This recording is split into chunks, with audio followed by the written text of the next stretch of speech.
welcome back to my channel. If you're new here, hi, I'm so excited that you're here. And if you're returning, hello again. I decided to take last week off, so thank you for your patience as I just didn't post anything at all last week. Girl needed a break from posting all the time for the 100 books in 100 days challenge, and I'm so glad that that's over, but I'm so excited to see what is next. I do have a new goal, as I mentioned in a previous video, which is to get through my physical TBR. My TBR cart that I want to get through. This is a standard 3-tier craft cart. It is filled with books, and my goal is to get through as many of these as I can without buying new books, and I want to be able to have 9 or less books on my physical TBR before I start buying new books. These next however many videos are going to be me getting through this massive TBR because I believe that there are a total of 80. I think we need to recount, you guys. 65. Hold on. There's some on my bookshelf. Let's go. 66, 67, 75. Found 2 more. 76, 77. I don't know if I want to include the classics, so we're gonna say 77, but if I include classics that I have on my shelf that I haven't read, it would be 85, 86, 87, 88. Okay, I don't know if I want to include classics because I just like having them. Sometimes I buy classics without the intent to read them right away, whereas all of these books I fully intended to read when I purchased them, and then somehow they just all ended up on a beautiful cart. We're just gonna say 80. Too many books that I have not read. I am so behind on my book of the month books. Arcs that I have not read. I'm pretty sure some of these arcs, I got this as an ARC, it's already come out. I did not get it from a publisher, I got it from a bookstore that were giving away free ARCs. Let's talk about what I did end up reading and finishing since the challenge. So I've been working through these. I'm still reading A Curse for True Love by Stephanie Garber. Love this. I did sort of set this aside though to binge read the Hunger Games books because, oh, I read this as a book club book with my friend Kat. Loved it so much, immediately went and purchased Sunrise on the Reaping. I know I'm a little bit behind on this trend, I guess, of reading the new Hunger Games, but finally got around to doing it. 4.5 star, 5 star, absolutely loved these. Now I want to go and reread the Hunger Games. Now I can finally get going on this one. I am on page 75, so I've been slowly working through it. Something that I did want to film last week, but then again was too tired to do any filming because of the challenge, was what were my top reads in the 100 books in 100 days challenge. So I'm gonna quickly talk about that before we move on to the rest of this video. Okay, so this is the stack of like my absolute favorite books from the challenge, and half of this is an entire series. So really quickly, we're just gonna start off strong with the Percy Jackson series because I had never finished this, and boy am I so glad that I did, obviously, because I had the first 2 before the challenge and purchased the rest. So that just goes to show how incredible this was. It reads so well, even as an adult. I thoroughly enjoyed it. So if you have not read Percy Jackson, I highly, highly recommend. Next, I really loved The Perks of Being a Wallflower by Stephen Chbosky. I really enjoyed the writing style of this book, how it is through the character as he is. So you get to see his spelling errors and his grammar errors in the beginning, and you see how he grows, and it's just, oh, so incredible. Finished this in one sitting. The Curious Kitten at the Chibaneko Kitchen by Yuta Takahashi is so heartfelt, and it really speaks on how people grieve differently and how love impacts everybody differently and the different types of relationships that people encounter throughout their lives. Kitchens of the Great Midwest is another heartfelt, very warm story where we follow our main character, Eva, but it's through the perspective of different people that she impacts in her life. So like it's a parent or a friend or a, you know, old boyfriend, but it's whoever she impacted during that stage in her life, and we get to see that part of her life. So it's very interesting to see her grow up. Book Lovers by Emily Henry. This is probably my favorite Emily Henry novel. You get exactly what you ask for. This is a Hallmark movie in a book. I adored it. The entire Legend of Zelda manga, honestly, all 11 volumes, just my faves. I mean, I'm probably a little biased because this is my favorite Zelda game, so I knew what it was about already. And probably my favorite book from the entire challenge is Fahrenheit 451 by Ray Bradbury. Somebody asked me the other day, what about it made it your favorite? And honestly, I could not answer them because I didn't know how to put that into words at the time.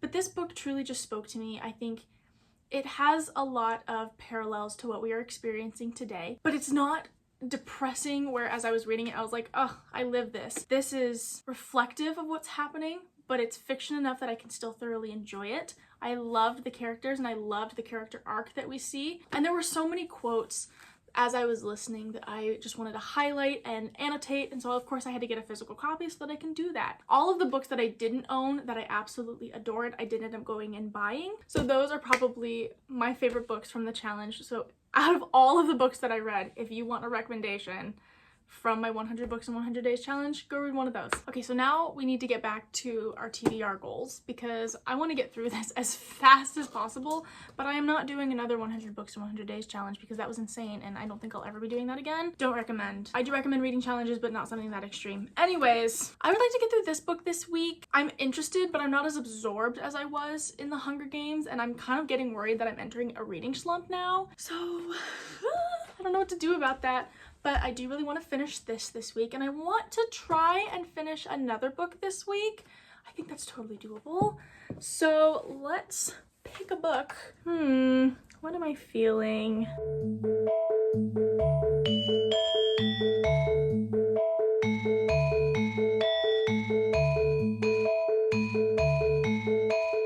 This is so difficult. I don't know why this is so difficult for me. Okay, you know what? I'm not going to pick a book that I plan to read this week. We're just gonna let fate decide and not choose right now.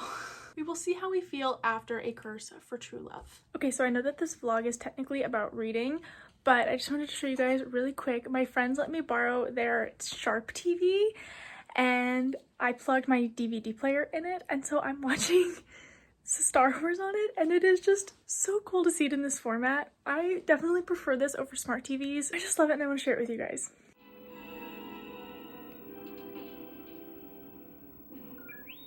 Yes, we have power. Shields up.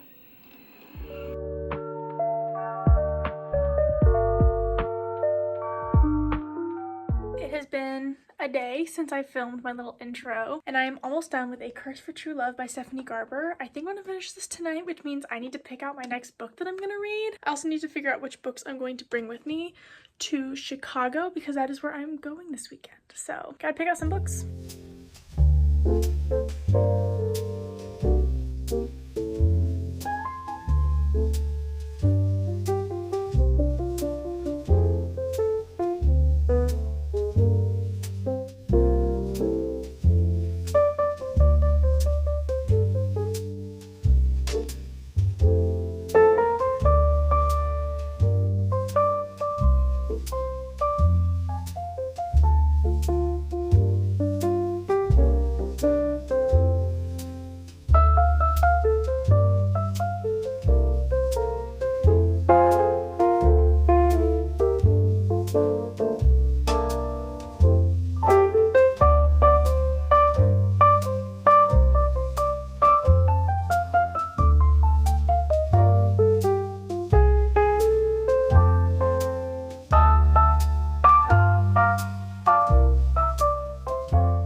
Okay, so I picked out 4 books that I think I'm in the mood for. Let's kind of go through them a little bit. I picked up Silver Elite. This is the book of the month for May, and I don't know, I'm kind of into the fantasy. I think I'm more intrigued though about the theory that this is a pen name and it's like really a famous author. People are speculating it might be like Sarah J. Maas. I don't know. I've been hearing a lot of different theories about this. Anyways, that intrigues me more about this book than the book itself, but I am interested. Also, Sprayed Edges. Confessions of a Grammar Queen. Honestly, it's an arc that I could theoretically get to before the book actually releases. This one I'm definitely interested in reading. It kind of gives like Hunger Games meets Labazona vibes, so I'm into that. So we'll see. I really like the idea of this one. And then Tomorrow and Tomorrow and Tomorrow. Very curious about this one. This was clearly like a special library print. The text is very small, at least compared to the book that I'm reading right now. This text is tiny. These are the 4 books that I'm kind of feeling right now, and I don't know which one I'm gonna pick up next, and then I'll probably be taking one of these with me to Chicago. Chicago. It's been a while since I did an update because I genuinely just forgot, but I was very absorbed in my reading this week. I finished Curse for True Love. Is this what it was? Man, I cannot remember the title of that book. It was also not my favorite of the series. Honestly, it was my least favorite of the entire trilogy. But it was still good enough that I rated it like a 3.75 out of 5 stars. I am now reading Sanctuary, which is actually really good, but also really depressing because it's a little too parallel to what's going on today in the United States. But anyways, we're gonna go to work. We got our coffee.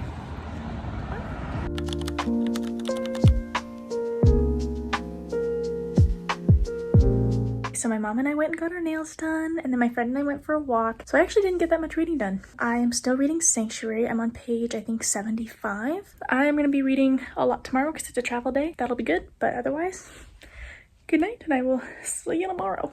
Good morning, friends. It is 2:45 in the morning. I have a plane to catch at 5. It's so early. So I need to be out the door by 3:15. We are at the end.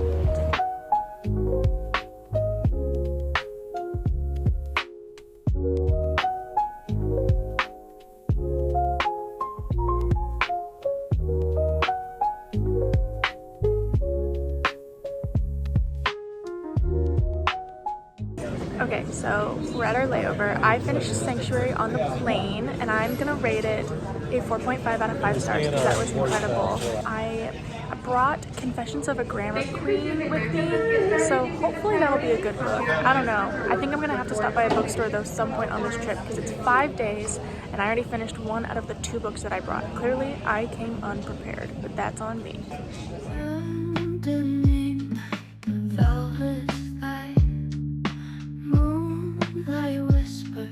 So right now, I am in the John Deere store. I mean, I'm not really interested in John Deere, but it's part of Moline and it is what it is. I started Confessions of a Grammar Queen last night and I really like it, but there's something missing about it and I'm not sure what that is. So we'll keep reading, see what the vibe is. Yeah, I just wanted to give you all an update and just mention that we're at John Deere.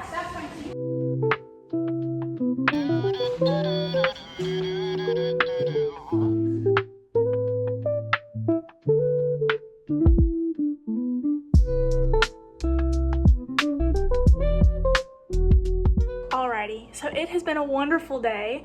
I have read, I think, 150 pages of Confessions of a Grammar Queen, and it's growing on me. We'll see. Okay, super weird positioning, but it's the only place that I could find a spot to like sit and prop my camera up. Last night, I finished Confessions of a Grammar Queen. I rated this a 4 out of 5 stars.